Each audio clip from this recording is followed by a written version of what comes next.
This is an interview with Marco Rubio, which was a good choice by Trump as the Secretary of State.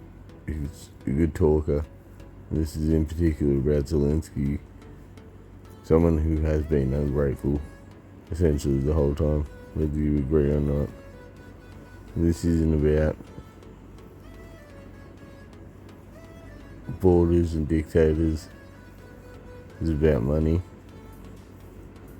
And even then, he was two-faced about it.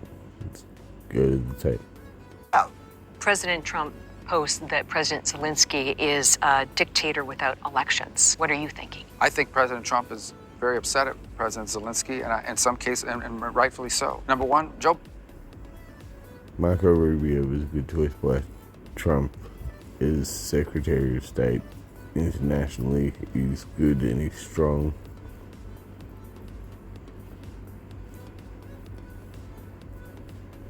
Zelensky's a dictator.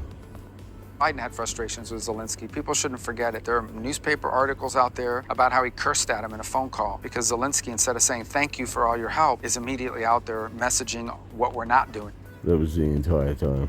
Every time you heard about Zelensky, you heard about what they didn't have or what they lost or what was promised by another country.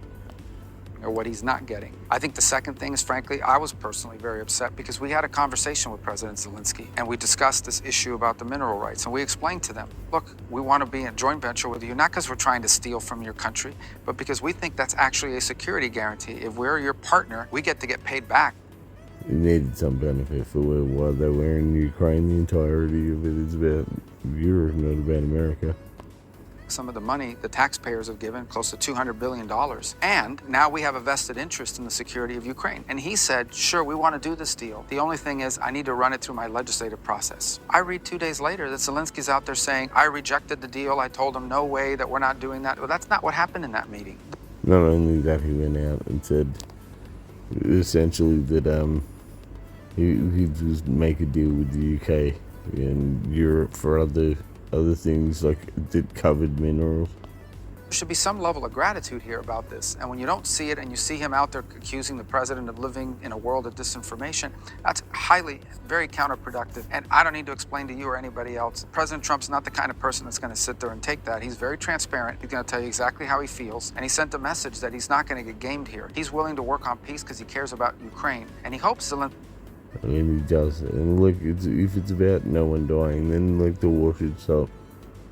Doesn't matter where the lines are drawn. He will be a partner. What do you do when you can't sleep?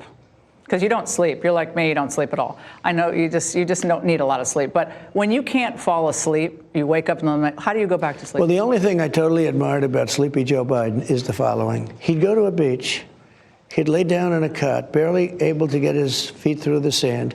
He'd lay down, and within minutes he's sleeping, and you have cameras watching him. I could never do that. I would never be able to sleep like that. That's about the only thing I think that was wonderful. He was a disaster. This man was a disaster. I don't sleep much. You don't.